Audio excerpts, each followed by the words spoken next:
My name is Hope, I'm 24 years old, and I work as an administrative assistant at a digital marketing company. I live alone in a small apartment where space is tight, but at least it's mine. Every day when I wake up, I juggle a tight budget that leaves no room for errors or whims. But within that constrained world, there was something I valued greatly, my friends Sophia, Gabrielle, and Alexandra. 3 brilliant, charismatic, successful women, colleagues from work who adopted me into their circle almost from day one. Initially, being with them was a relief. They made me feel like I was part of something. They laughed at my jokes, included me in their plans. I felt accepted. But little by little, that feeling began to crack. Something started to go wrong.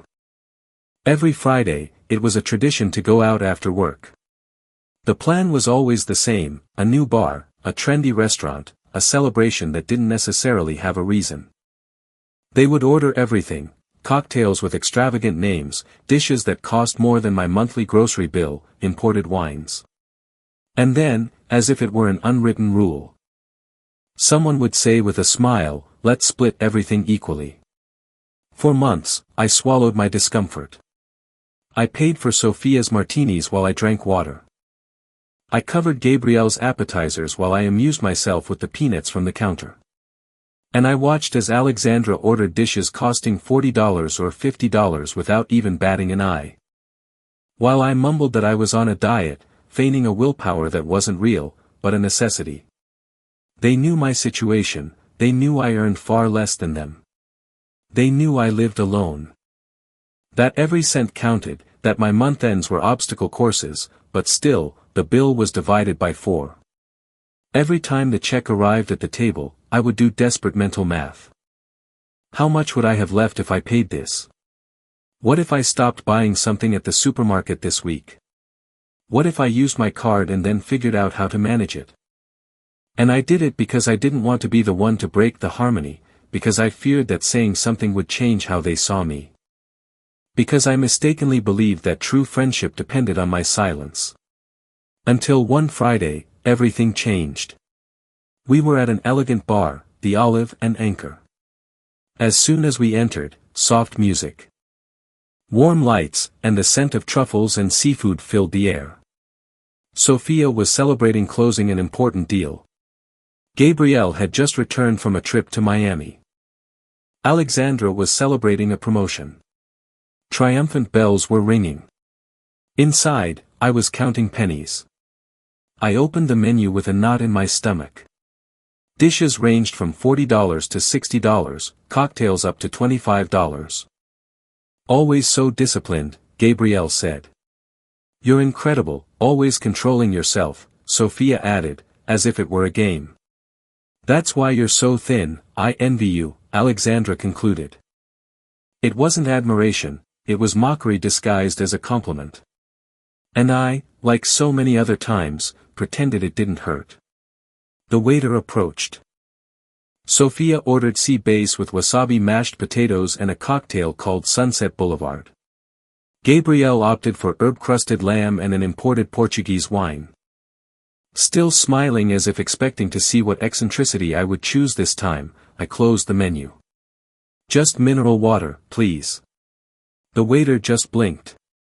"Not even an appetizer?" "I'm sure." "Thank you." The silence was brief but poignant. Then came the jokes. "Hope is very committed to her diet," Sophia said. "You could eat something small. It won't hurt you," Gabrielle added. "Or maybe it's about money," Alexandra said, half jokingly. My face burned. I interrupted before they could continue. "It's not that. I'm just not hungry." Throughout the dinner, another push towards the edge. And then came dessert. Belgian chocolate cake with vanilla ice cream. Each of them ordered one without a second thought. I continued with my water and smiled and pretended because that's what I did. I pretended it didn't hurt, that I wasn't indignant. That my soul wasn't aching when I laughed with them as if everything was fine. Until the bill arrived. Sophia picked it up casually. That's $218 total. Let's split it by 4. Yes, that's $54. It doesn't make sense for me to pay $54.50. The laughter died, their gazes hardened. Hope, Gabrielle said condescendingly. We always split the bill equally. It's more practical. And you were with us, Sophia added. You enjoyed the ambience, the company. Do you want me to pay $54 for the ambience? I asked, dropping my mask. Alexandra tried to mediate. It's a matter of social etiquette, Hope. When you go out in a group, you're expected to split the expenses. Social etiquette? I repeated, incredulous. I can pay my fair share. The water plus the tip. I paused, calculating, being generous. The silence was absolute. Some nearby tables were looking at us. Sophia put her card back in her purse, visibly annoyed. This is very awkward. It was never a problem before, Gabrielle said with disdain. It wasn't a problem because I always paid in silence, I replied, surprised by the firmness of my own words. But this time, I won't. And I stood up. I left $4 on the table. Enough for my part. You can explain it to the waiter. I grabbed my bag and walked out, my legs trembling but my head held high. That night, arriving home, I felt the silence of my apartment embrace me in a different way. It wasn't a refuge, it was a recovery room. I sank onto the sofa without even turning on the light. Something had broken, and in the midst of that rupture, something else was emerging, dignity. For a long time, I believed it was better to pay in silence than to face loneliness. Or my dignity at the service of others' egos. Never again would I accept being treated as less for having less. Never again would I pretend to be okay with injustice just to avoid being alone. But I couldn't have imagined that this promise would be just the beginning of a silent war, one fought not with shouts, but with whispers in hallways, sideways glances, and rumors disguised as truths. The following Monday, I arrived at the office with a tight stomach. I knew there would be consequences. I felt it as soon as I walked through the door. In the break room, Sophia, Gabrielle, and Alexandra were having coffee, laughing among themselves. When they saw me, their voices abruptly died down.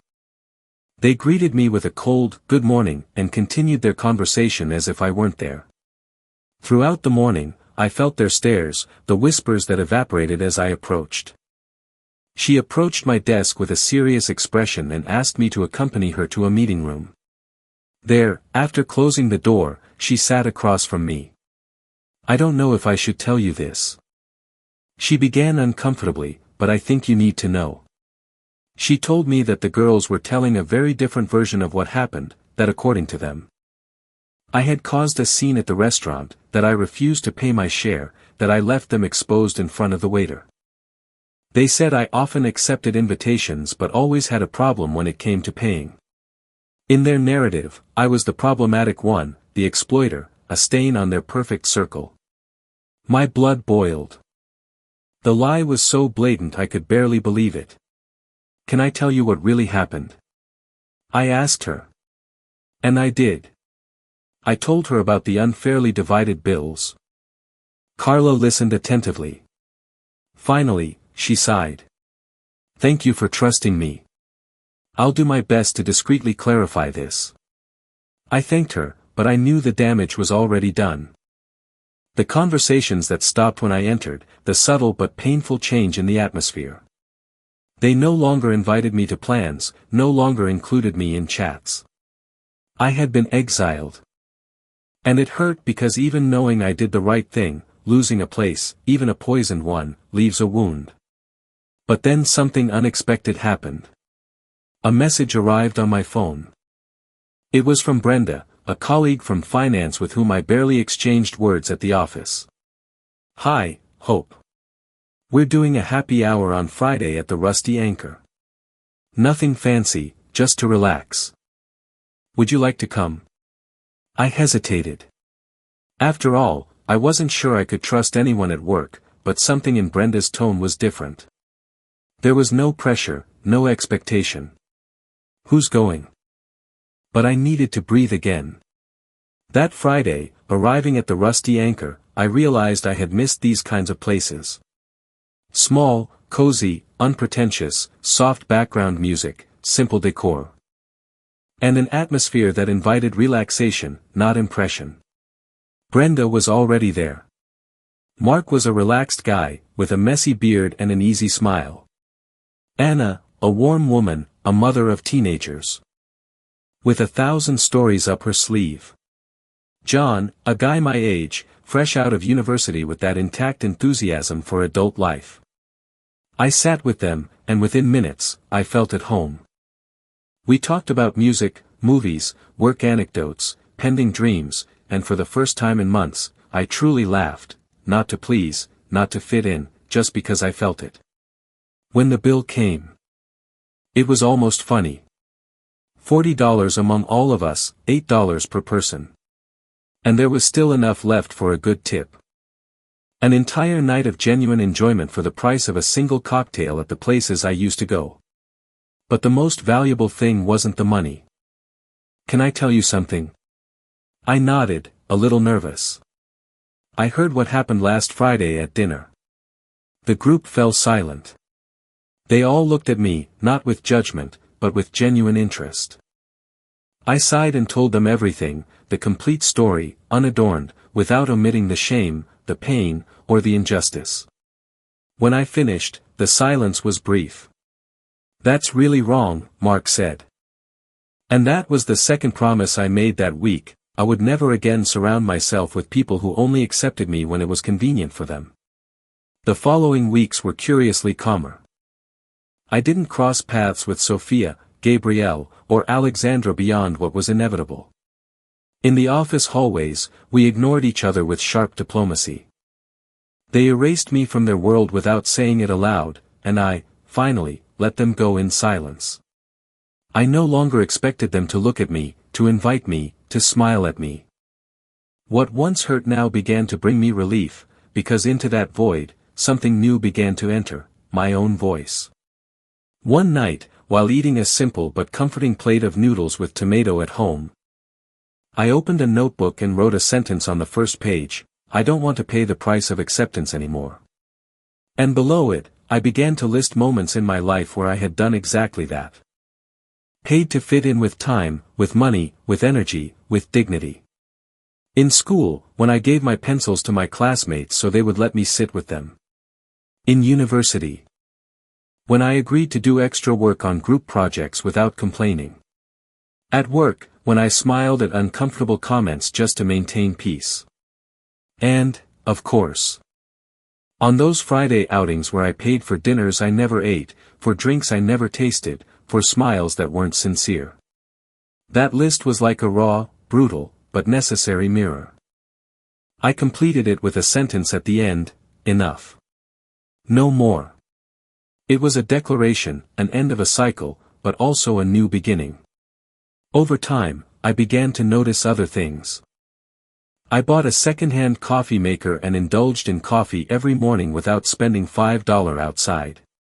I rediscovered pleasures I had set aside trying to live up to other standards.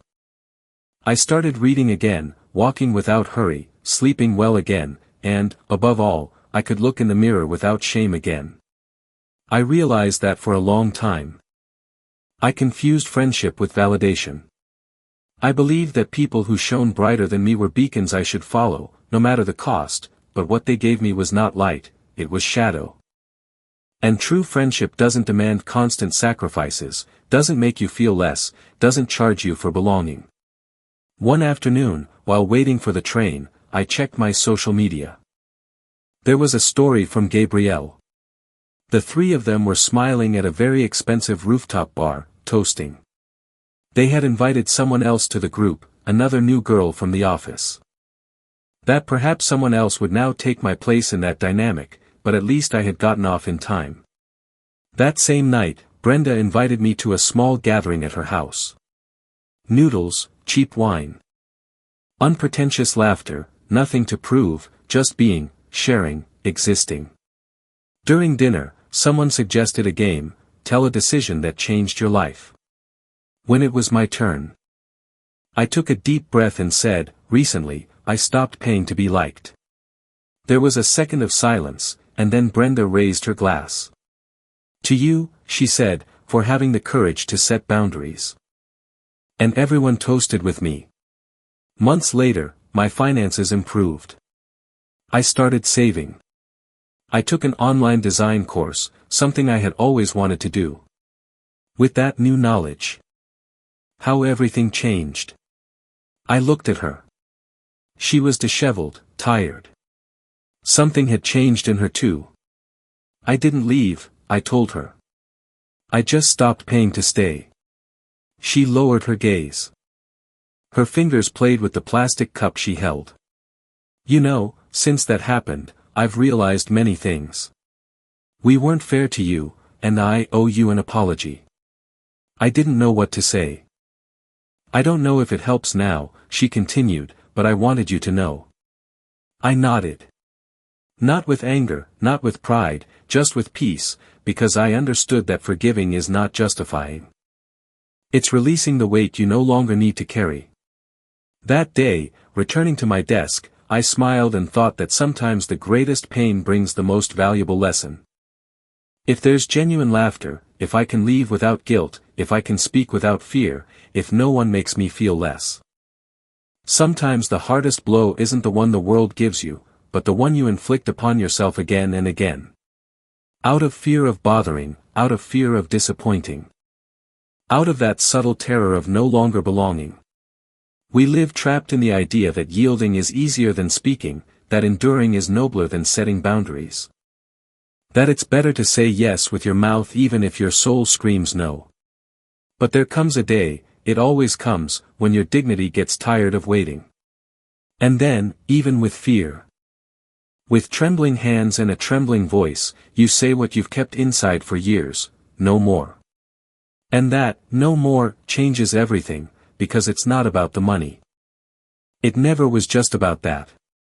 It's about respect, about the space you occupy without having to justify it, about the value you have even if you don't shine as brightly. Because those who truly care about you don't measure you by your bank account or by the luxuries you can share. They care about how you listen, how you laugh, how you are. Even when you can give nothing more than your presence. And if that's not enough for someone, then that someone was never enough for you. It took me time to understand it.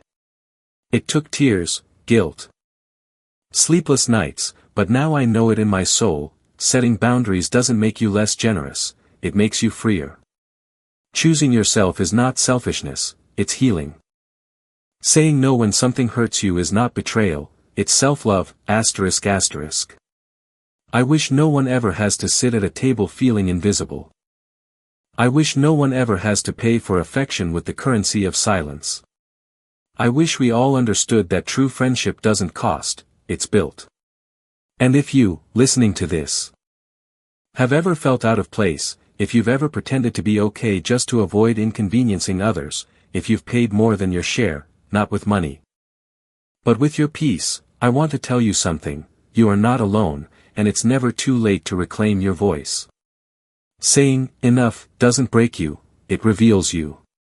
And that moment, that precise instant when you decide to stop paying to be liked, may be, without knowing it, the first moment you truly begin to like yourself.